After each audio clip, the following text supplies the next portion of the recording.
고품격 표준국어 종합방송 우리말 아리아리. 안녕하세요. 문어발 이건봉입니다. 안녕하세요. 재밌게입니다. 아리아리 특강이 벌써 반환점을 돌았죠. 5강까지 했고 이번 훈민정음 해례본 특강은 10강으로 저희가 원래는 8강 하려고 했다가 10강으로 늘려잡았는데 좀 더 늘어날 수도 있을까요?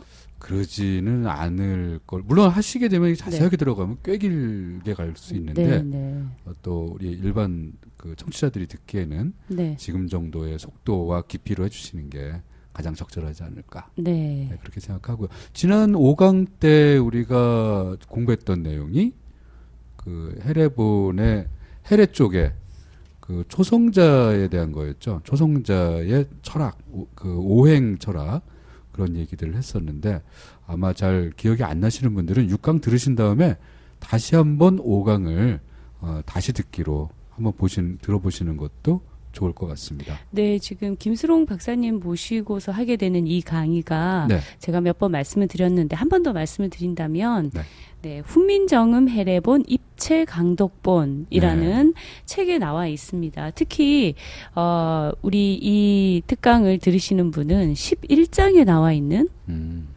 그 내용을 참고하시면은 훨씬 더 쉽게 따라오실 수 있을 겁니다. 네, 그럼 이제 강좌로 들어가 볼게요.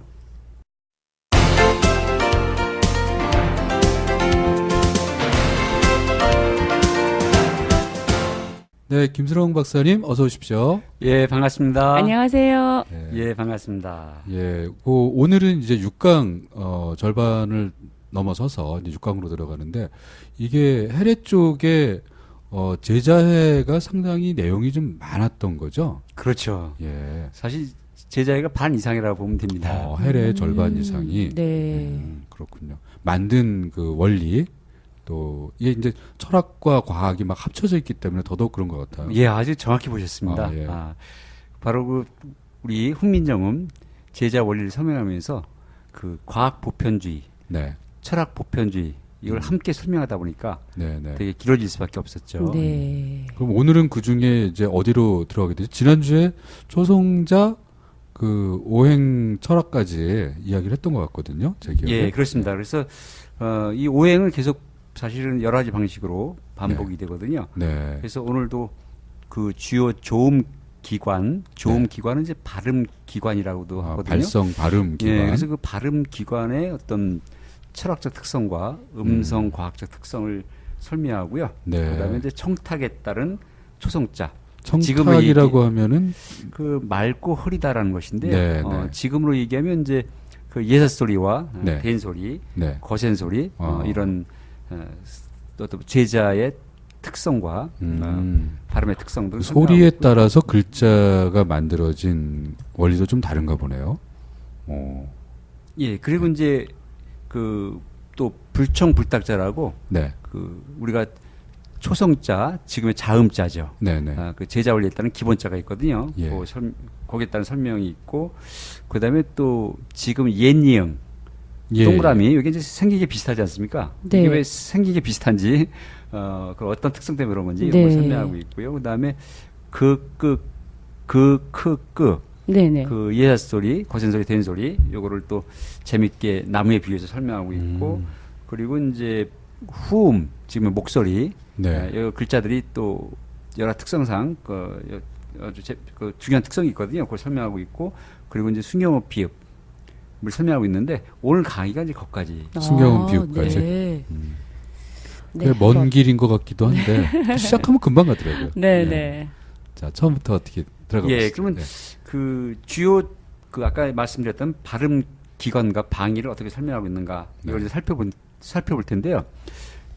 제자해가 참 재밌는 게, 아까도 말씀드렸지만, 그 음성과학적 특성과 음양오행 철학 특성을 끊임없이 결부시키고 융합시킵니다. 그거는, 거듭 강조하거니와 철학 보편주의, 과학 보편주의가 담긴 어떤 훈민정음의 가치, 거기에 따른 의미를 설명하고 있는 거죠. 그래서, 여기서도 결국은, 음성과학적 특성을 반영하면서 거기 철학적 특성을 반영하고 있는데, 이게 무슨 얘기냐면요. 우리가 이제 공기가 허파에서 이렇게 나오지 않습니까? 그래서 목구멍을 거쳐서 그 목젖 그 이제 입술 거쳐서 앞 밖으로 나오게 되는데 예. 그 차례대로 그 음성과학적인 순서죠. 그냥 어떤 발음 나오는 자연스러운 순서대로 가면서 거기에 이제 오행 방위를 설명하고 있습니다. 그래서 제일 먼저 그 아설, 순치, 후 중에서 이 목구멍 소리부터 설명하게 되는 거죠. 그래서 이 목구멍이 오행으로 보면 뭐라 그랬죠? 물기가 많기 때문에 수 그렇죠? 물이라고 그랬죠. 그래서 여기서 뭐라 그러냐면 이제 물은 만물을 낳는 근원이요. 이렇게 불은 만물을 이루게 하는 작용이므로 오행 가운데서 물불이 큰 것이다. 그래서 근데 여기는 이제 그 물부터 시작하는데 또 하나 특징이 이제 반영된 게 뭐냐면 그 우리 발음 기관 중에서 아주 그 중요한 어떤 역할을 하는 발음 기관이 있고 상대적으로 덜 이게 수동적인 기관이 있는데 이를테면 그 목구멍은 이제 숨이 나오는 거니까 대단히 중요하죠. 그래서 목구멍을 먼저 설명하고 있고 그다음에 또 발음 기관 중에서 가장 활발하게 능동적으로 움직이는 기관이 어디죠? 혀죠, 혀. 그래서 혀가 오행으로 보면 불이죠. 그래서 이걸 그래서 같이 설명하고 있는데 그래서 물과 불을 같이 설명하고 있습니다. 다시 말하면 목구멍과 혀를 같이 설명하면서 뭐라 그랬냐면 이제 목구멍은 소리가 나오는 문이요. 그렇죠? 이 허파에서 이게 날숨이 나오면서 나오는 문이죠. 그리고 혀는 소리를 변별해내는 기관이므로 오음 가운데서 목구멍 소리와 혀소리가 으뜸이 된다. 이때 으뜸이라는 것은 그 발음 기관의 특성상 아주 능동적이고 중요한 역할을 한다. 그런 의미죠. 그런 음성 과학적 특성을 오행의 특성과 연계시키는 겁니다. 그래서 그 오행 중에서 물과 불이 대단히 그 능동적인 구실을 하는 오행이라고 볼 수 있는 거죠. 실제로 또 우리 불 대단히 이롭긴 하지만 이게 막 넘치면 홍수다, 그죠? 서로 또 상극이죠. 그러면서 이제 그러면서 뭐라고 이제 방이랑 연결시키는데요. 목구멍은 뒤에 있고 어금니는 다음이므로. 그래서 목구멍 위에 어금니 쪽이 있는 거죠.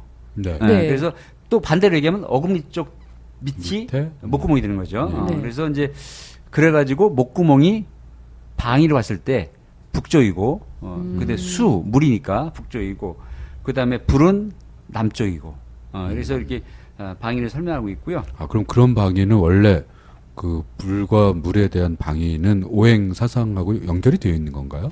그렇죠. 이거는 뭐 그 세종대왕께서 처음 이렇게 하는 건 아니고 그렇죠. 동양의 그 성운학에서 이런 그 오행을 그 발음 기관에 그게 적용을 해놓은 그런 흐름을 따른 거죠. 따른 겁니다. 그때 이거 계절로 나타냈을 때도 그 목구멍 물은 겨울이라고 겨울이죠. 했었잖아요. 그다음에 그 겨울이 북쪽 방향하고 사실은 좀 연관이 되지 않나요? 그렇죠. 또 뭐 그렇죠. 실제로 북풍 우리 흔히 많이 말하니까. 그리고 겨울이 되면 이제 물이 잠기니까 날아가지 않고 그래서 물이 되는 거죠. 그래서 이제 그다음에 그 혀와 이가 또한 그 다음에 있으니 남쪽과 서쪽의 방이다. 그래서 혀는 남쪽이고 그다음에 이는 이제 쇠죠. 쇠는 서쪽이죠. 서쪽. 그래서 이제 서쪽의 방위를 설명하고 있고요. 그다음에 입술은 발음 기관상 맨 끝에 있는 거죠. 끝에 있다는 얘기는 어디를 기준으로 봤을 때 끝이 되는 거죠? 북쪽 그렇죠, 이제 목소리, 목구멍 나오는 걸로 봤을 때 허파로부터 출발한 거니까 목구멍부터 출발한 거니까 입술이 끝이 되는 거죠. 그래서 그 끝에 해당되는 이 입술 소리는 흑이고 중앙방이다. 뭐 그런 얘기를 하고 있는 거죠. 중앙. 이게 그 정확히 설명하면 입술은 끝에 있으니 오행의 흙이 일정한 방위가 없이 네 계절에 기대어 네 계절을 왕성하게 한다. 요거는 뭐냐면요. 그 약간 좀 복잡하긴 한데 그 토라는 것은 이게 중앙이라는 것은 네 계절의 중앙이라기보다는 끊임없이 그 봄, 여름, 가을, 겨울을 이렇게 순환시키는 그 중심축 역할을 하는 거죠. 그래서 이제 그게 이제 그래서 토왕지계라고 하는데 그 흙이 뭔가 계절을 왕성하게 한다. 그래서 그냥 네 계절의 중앙이라고 해도 되고, 근데 각 계절의 어떤 그 순환을 돕는 축 같은 거라고 생각하면 됩니다. 그래서 그 입술이 흙이고 또 방위를 보면 중앙인데 그 중앙이라는 게 그런 의미를 갖고 있다. 그럴듯하네요, 네. 이게. 이렇게 하면서 이제 정리하기를 이런즉 초성에도 초성 속에도 그 자체가 음양을 갖고 있다. 그래서 음양 오행과 방위의 수가 있는 것이다. 이런 얘기를 하고 있습니다. 이게 이제 그 조음 기관 특성과 방위를 오행을 연결한 설명 부분이죠. 네, 네. 선생님, 다시 아까 그 부분에 다시 질문 한번 하면 그 오행 사상을 이렇게 조음 기관에다가 반영해서 설명하는 방식은 그 중국의 그 이전부터 내려져 왔던 성운학 그런 음성학들의 관계를 그러니까 그 기반 위에서 이루어진 설명인가요? 그렇죠. 그래서 그 중국 성운학이나 이런 또 원나라 쪽에 또 성운학도 있고 그래요. 그래서 운서마다 이런 오행을 적용해서 설명하고 있어요. 다만 계열이 두 가지입니다. 그래서 우리 한글은 이 입술 소리 이게 토고 목구멍 소리가 그 수죠. 그런데 이게 반대로 되어 있는 게 있어요. 그래서 두 계열의 그런 문서가 있는데 이 세종당은 이제 그 목구멍 소리를 수로 본 그 계열을 따르고 있는 겁니다. 이게 서로 그래서 근데 그거는 그냥 막 따른 게 아니고 실제로 이제 목구멍 쪽이 대단 이제 물기가 많다라고 생각한 거죠. 그래서 그게 알겠습니다. 예. 그럼 그 다음으로 넘어가서 그 다음에 이제 그 청탁에 따른 이건 처음을 우리 제가 재밌게님께서 한번 낭독을 해보실까요? 네.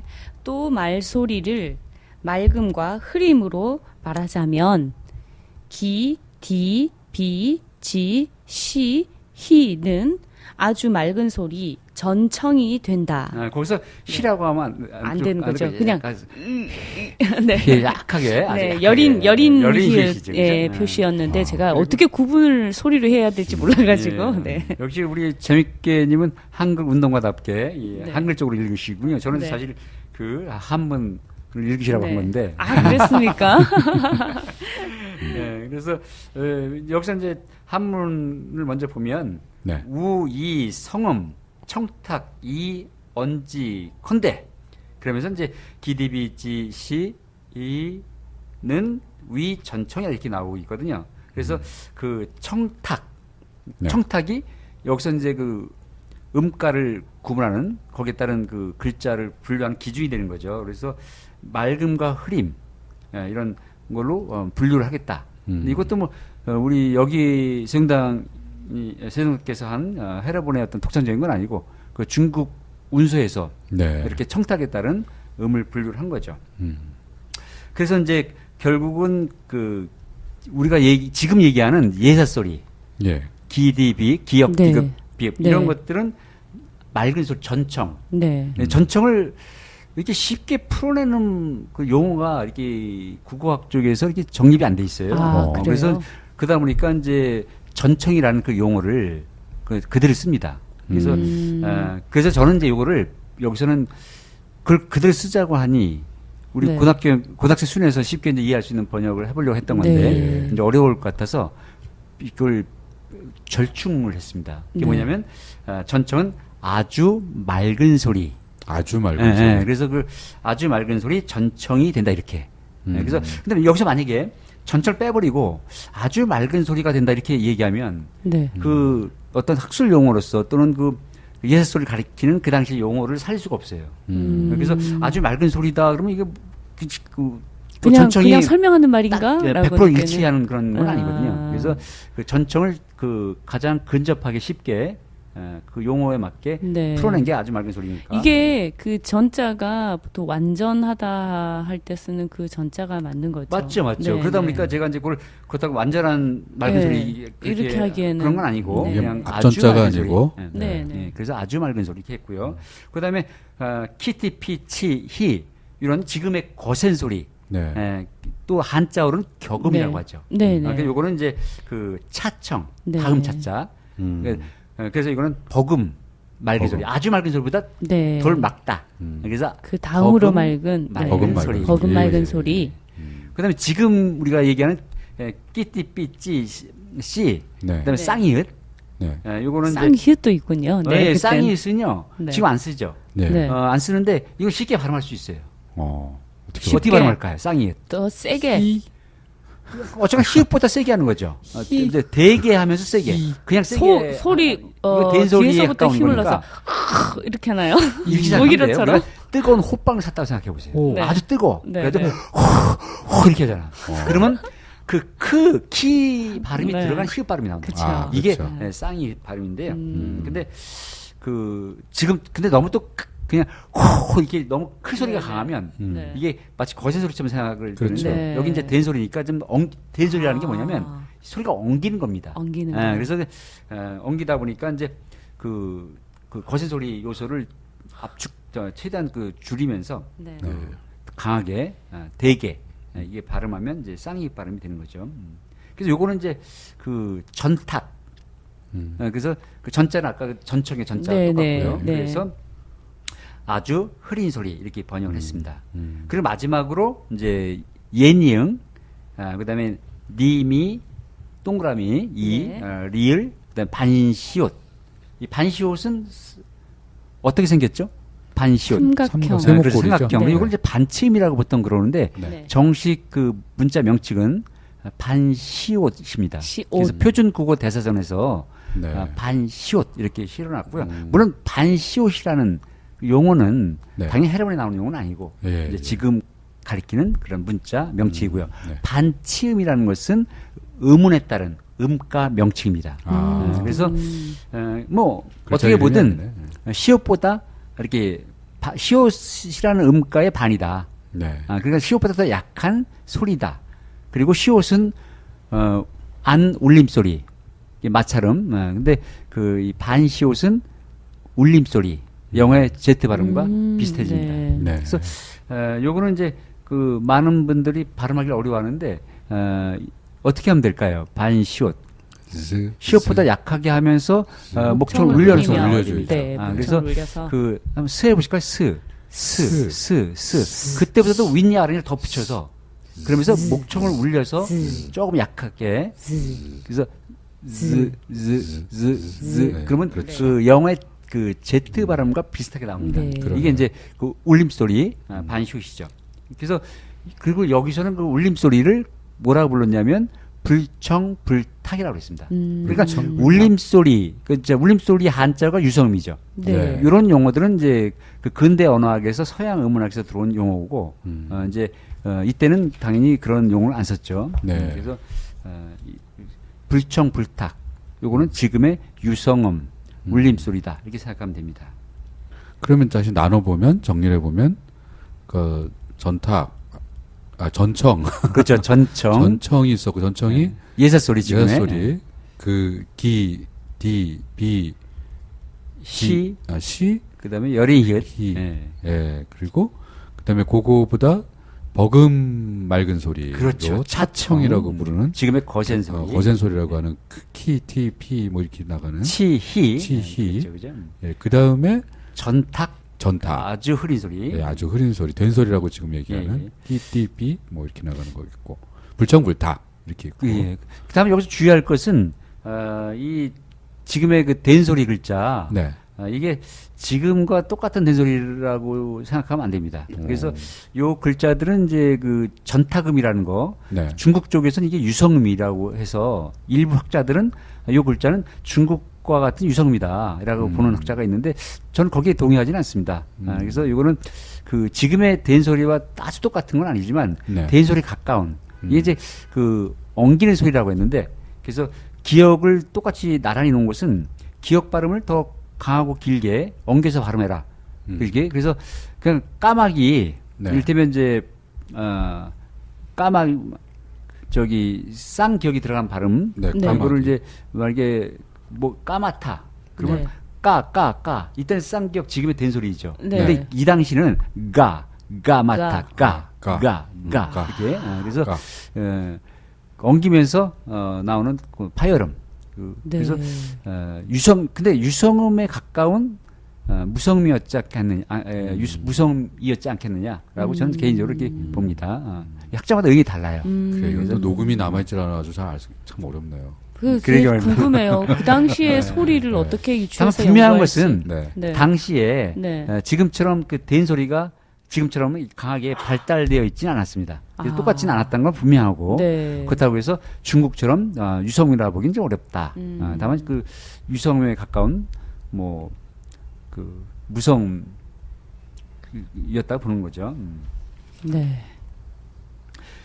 그다음에 이제 불청불탁과 상향 기본자, 불청불탁자가 기본자가 됐다는 얘기가 나오는데요. 자, 우리 그 초성자 기본자, 제자 그 글자 만들 때 기본자가 뭐였었죠? 제가 재밌게 외우는 방법을 알려드렸는데, 세종대왕께서 한글을 창제하던 그날 모습은 그님의 모습은 맞아요. 그님 모습은 그녀 모습은 기억하시네요. 그 중에서 그 울림소리 불청불탁자가 세자입니다. 그러네요. 그죠? 니, 미, 그다음에 동그라미 이. 그래서 이제 그러네요. 그러면 요 세자가 왜 기본자가 됐느냐? 그 까닭이 여기 나오는 거죠. 왜냐하면 소리가 가장 세지 않아서 기본자로 삼았다. 소리가 세지 않아서 상형의 기본자로 삼았다. 그런 얘기가 나온 거죠. 그다음에 차례는 비록 뒤에 있다라고 하는 건 뭐냐면 옛날 그 성운학, 옛날에는 15세기 성운학에서 우리 전청, 전탁, 전청, 차청, 죄송합니다. 전청, 차청, 전탁, 그다음 불청불탁 이렇게 배열했는데 그런 배열상으로 끝에 있다는 얘기죠. 그래서 그런 얘기고요. 그리고 그렇다면 그날 모습분의 그 기니, 미시, 동그라미 이, 그 중에서 그 울림 소리가 아닌 게 두 가지죠. 그게 이제 기역과 시옷이죠. 그 중에서 이제 시옷 설명을 여기서 하고 있습니다. 그래서 시옷과 지읒은 비록 다 전청이지만 전청이죠. 시옷, 자, 우리가 이를 붙인다고 했죠. 시는 지에 비하여 소리가 거세지 않으므로 글자 만드는데 시초가 되었다. 자, 그러면 자, 이게 이제 이소리인데요. 이소리에서 그 다른 니, 미, 동그라미 이것처럼 불청불탁자를 만약에 기본자로 삼는다면 이 이소리 치음에서의 이소리 불청불탁자는 뭐가 있죠? 아까 그 반침 있죠. 반시옷. 근데 그걸 기본으로 삼을 수는 없었어요. 왜 그랬을까요? 그거는 반시옷이에요. 반시옷. 다시 말하면 그 음가가 그 다른 기본자처럼 이게 온전하게 형성돼서 나오는 음가가 아니기 때문에 그걸 당연히 기본자 삼을 수가 없었고, 그리고 그거는 또 회기 시옷보다 더 많잖아요, 그죠? 그래서 그건 당연히 열애가 되는데, 그러다 보니까 전청, 차청 중에서 기본자를 삼아야 되는데, 그 중에서 가장 소리도 여리고 획도 간단한 시옷 요거를 기본자로 삼았다. 그런 얘기를 하는 거죠. 그래서 거기에 획을 더해서 한 획을 더하면 지, 하나 더하면 치 이렇게 되는 거죠. 요 저는 그냥 뭐 김대중 박사님 어떻게 생각하시는지 모르겠는데, 요 시옷 글자가 가장 고심해서 만든 글자 아닐까. 저는 그런 생각이 일리가 있습니다, 그죠? 근데 그렇게 생각하시는 이유는 뭐죠? 뭐 가획되는 방식에서 표현하는 어떤 글자의 느낌 이런 게 다른 기억에서 키역으로 예를 들면 이렇게 되는 그거하고는 좀 저는 느낌을 좀 다르게 봤는데 모양도 과학적인 뭐 그런 건 아니에요. 그래서 그 모양도 이제 이 모양이라고 하는데 정확하게 이렇게 대응되는 걸 생각하기에 좀 논란이 되고 있는데, 하여튼 이와 이 사이냐, 진짜 이 모양이라고 하는데 이가 삼각형이 좀 생겼느냐, 뭐 이런 꺾기처럼 생겼느냐 이렇게 뭐 논란이 되고 있어서 아마 그런 의문이 들 거라는 생각이 듭니다. 자, 아무튼 다시 한번 정리하면 그 불청불탁자 소리도 여리고 세지 않고 또 획수도 간결한 거를 기본적으로 삼아야 되는데 거기에 이제 벗어난 게 있는데, 그중에 시옷은 같은 계열의 전청음 지도 있는데 왜 시옷을 삼았느냐, 그런 얘기를 설명하고 있는 거고요. 그다음에 이제 다음에는 이제 옛니음, 그 꼭지가 달려 있는 옛니음과 동그라미 얘기를 하고 있어요. 그 옛니음은 그 음운 분류상 어금니 소리죠. 어금니 소리. 여기서 보면 아음.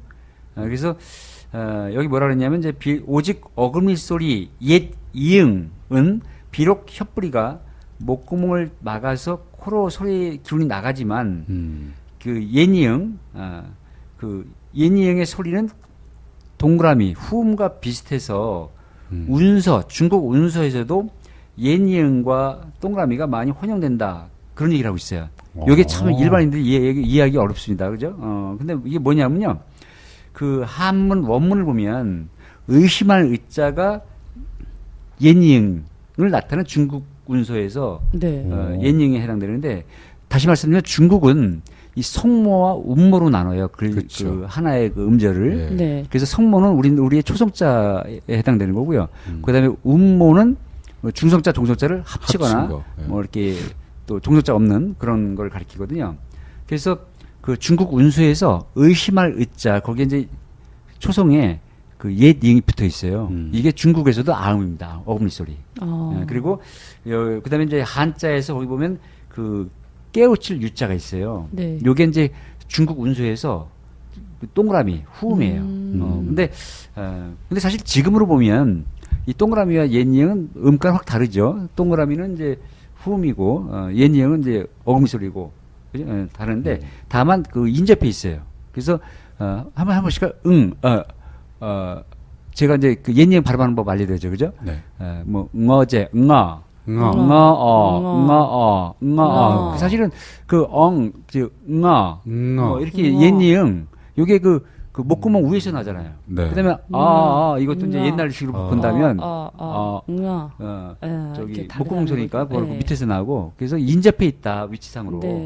그래서 이제 인접해 있기 때문에 그 옛 이응 이게 아음 어금니 소리이긴 하지만 목구멍 바로 위에 있으니까 예. 그 동그라미를 기본으로 삼고 거기다 꼭지를 딱 붙여놓은 거죠.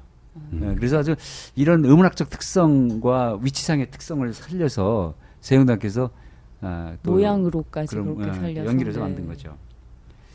그래서 이제 그 뭐라고 또 설명을 해놨냐면 그래서 지금 설명드린 게 여기 뭐라 나오냐면 이제부터 한번 읽어주실까요? 이제 옛 이응을 목구멍을 본떠 만들었으나 그죠 동그라미 본떠서 만들었다는 얘기죠. 어금니 소리 글자를 만드는 시초로 삼지 않았다.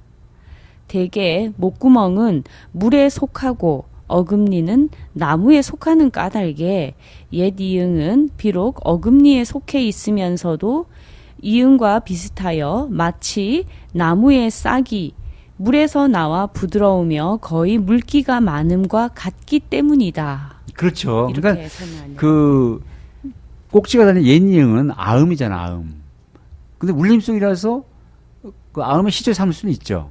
네. 다른 니은, 미음 이런 것처럼. 근데 목구멍에서 그 기본 자형을 가져왔잖아요, 동그라미. 네. 그러니까 다른 계열에서 이게 사실 빌려온 거야, 그 모양을. 목구멍 소리에서. 그러니까 목구멍 모양을 빌려왔으니까 걔를 기본자로 삼을 수는 없죠. 그래서 대신 전청 글자인 아주 맑은 소리인 기역을 기본으로 삼았다. 그런 설명을 여기서 하고 있는 겁니다. 그래서 그러니까 참 이때 이 제자해를 쓴 우리 집현 학사들 재운당 이 글자 만드는 거 설명하는 거에 얼마나 고심했는지 아시겠죠.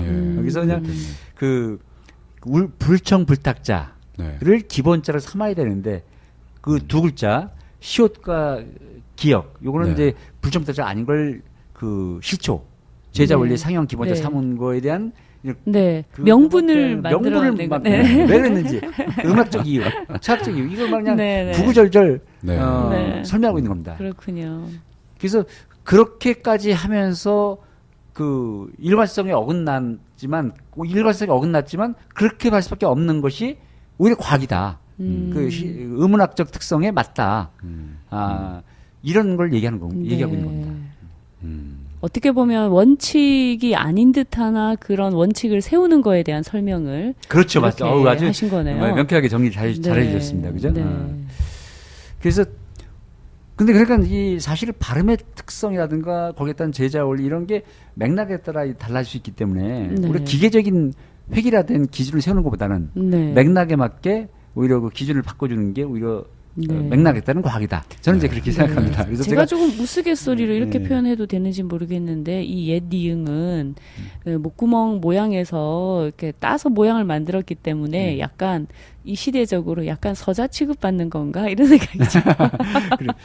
근데 만약에 세종대왕께서 그게 아음이니까 아음의 기본자 기역 위에다 이렇게 꼭지를 붙일 수도 있잖아요.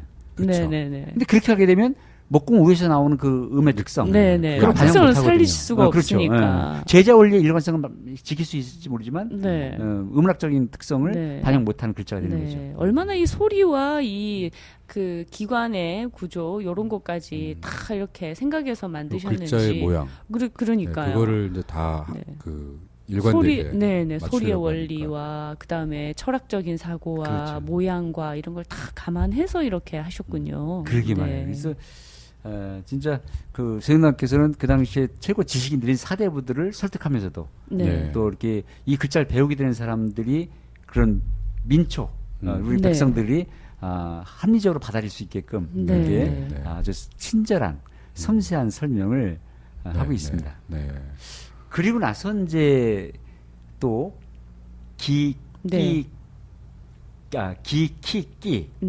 예소리, 거전소리, 대인소리 이걸 아주 재밌는 비유를 하고 있는데 요거는 한자를 읽어주시죠, 재밌게님.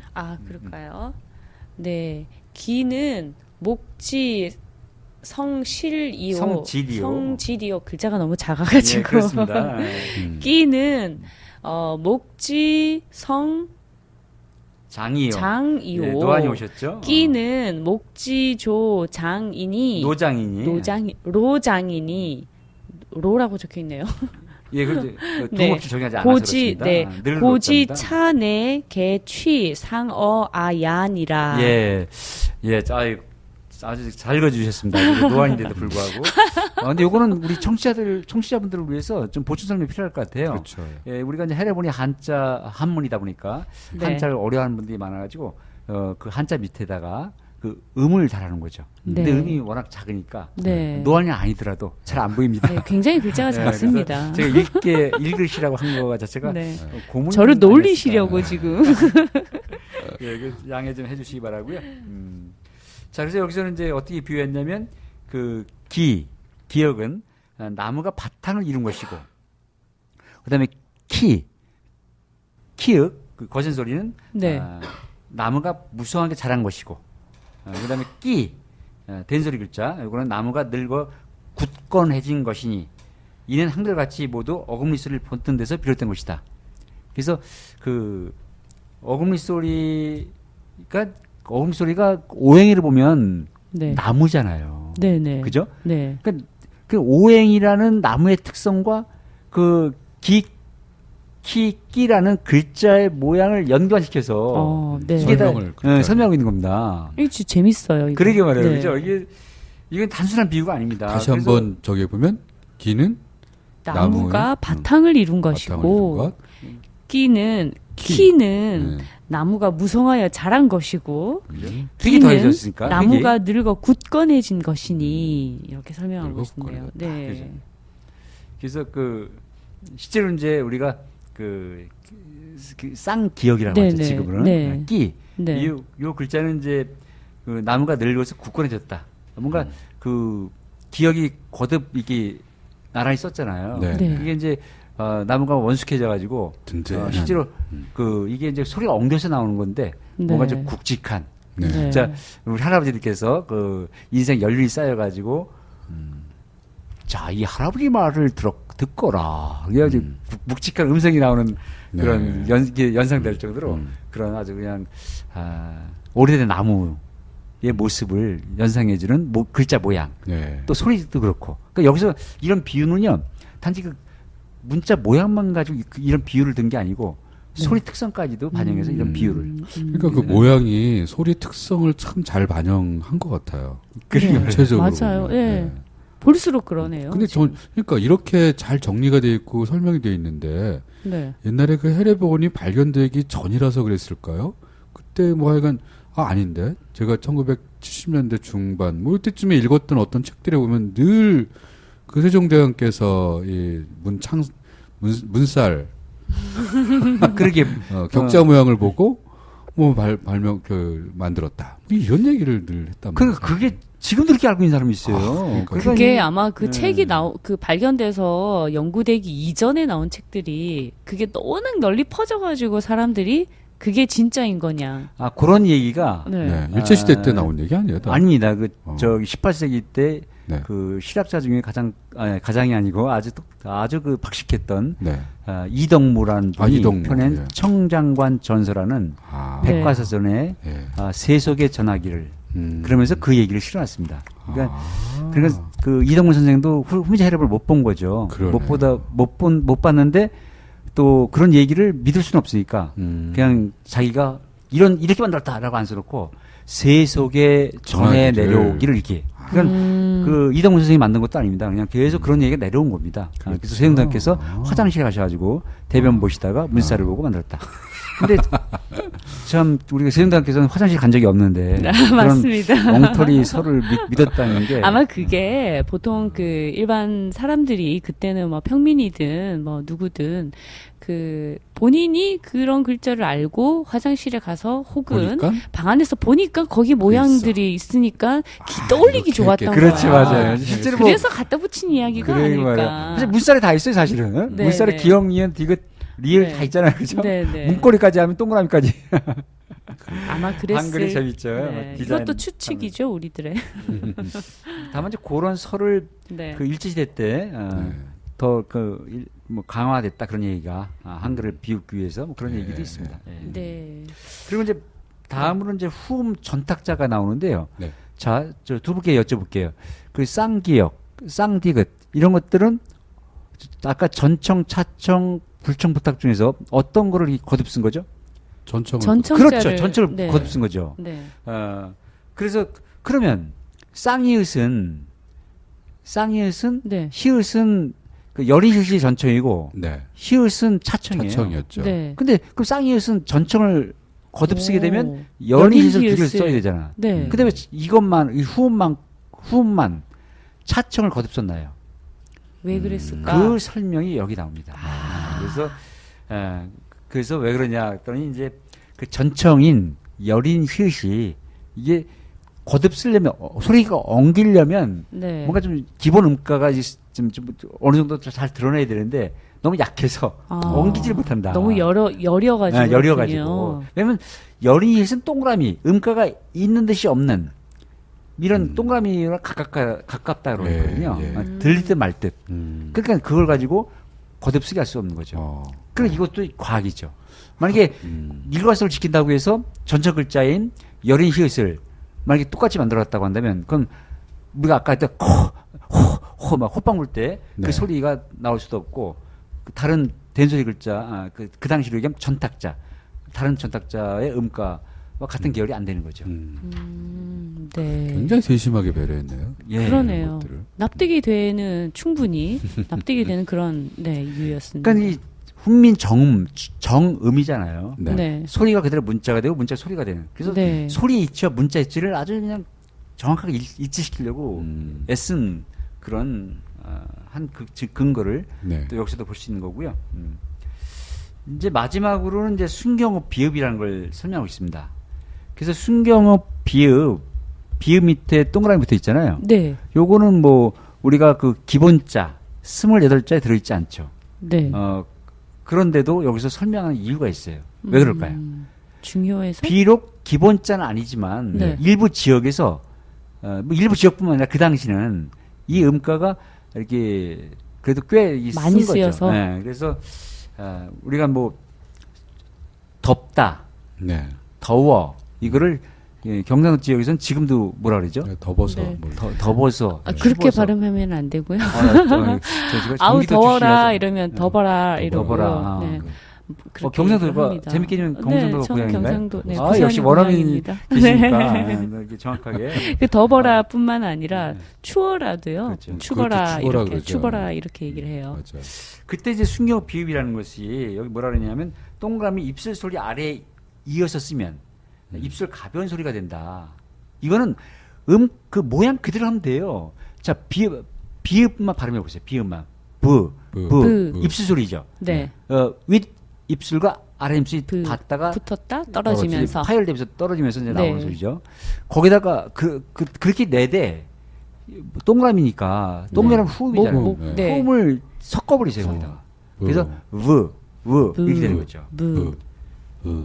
예, 그렇게 되면 이제 그 입술 가벼운 소리가 된다. 이렇게 되는 겁니다. 그래서 여기는 가벼운 소리는 입술이 잠깐 합쳐지면서 목구멍 소리가 많아지기 때문에 목구멍 소리가 많아지기 때문에 그 입술 소리가 가벼워지는 거고. 네. 그래서 이제 또 가벼운 입술 소리니까 목구멍 소리를 살짝 섞으면서 이렇게 발음하는 거고 그렇게 되는 거죠. 비읍을 살짝 했던 것 같아요. 예전에 어릴 때 이런 말을 많이 썼거든요. 경상도에서는 지금도 쓰고 있고 지금도 그렇고. 그럼 이게 뭐 흔히 생각하는 그 발음 기호의 V자 발음은 아니네요. 그거는 좀 다른 거네요, 그렇죠? 네, 그렇죠. 그건 아무래도 이제 입술과 역할을 굉장히 중시하는 이에 그 부딪힘이 또 있다 보니까. 그렇지, 그거는. 네. 그렇죠. 이제 완전히 그 외국의 V자 소리하고는 같지는 않다. 그러니까 이것도 이제 일종의 울림소리죠. 네, 울림소리이긴 하죠. 비읍은 안 울림소리고, 그다음에 숭역 비읍은 울림소리고. 그래서 이제 그 서양 말에서 이 울림소리, 안 울림소리 이게 이제 마찰음에 아주 많이 발달돼 있죠. 그래서 이제 V와 비슷하게 생각하는 사람도 있고, 또 아니면 그 실제 쓰진 않지만 발음교로 쓰고 있는 베타처럼 생긴 거, 그거랑 같다고 또 오늘 참 많은 걸 배웠네요. 네. 그리고 한 가지 더 말씀드리면, 말고 부부 할 경우에 부부. 부부. 아주 사이가 좋은 부부. 뒷소리가 좀 약해지나요? 뒤에서 나오는 그 비읍이 울림소리 사이에 나오는 안 울림소리거든요. 그렇죠. 그러다 보니까 그게 이제 요 숭역 비읍과 또 비슷하다. 실제로는 그렇게 보는 거죠. 그래서 일부에서 이제 그걸 발음을 적을 때 이 숭역 비읍을 활용해서 이렇게 적자 그래서 국제음성교를 활용할 때 그런 걸 활용하자 그런 분들이 계시죠. 그렇군요. 뭐 의도는 좋지만 또 너무 힘들어질 것 같아서 제가 보기. 네, 그렇습니다. 알겠습니다. 자, 오늘 6강 그 후민정음 해례본의 해례편 쪽에 이제 제자해 그리고 거기서 초성의 주요 조음기관과 방위과 방위 그다음에 청음과 탁음 이것들의 차이에 따라서 만들어진 원리 이것들을 쭉 정리를 해주셨습니다. 자, 오늘은 여기까지 마무리하겠습니다. 선생님 고맙습니다. 예, 고맙습니다. 우리말 아리아리 아쉽지만 오늘은 여기까지. 한글문화연구였습니다.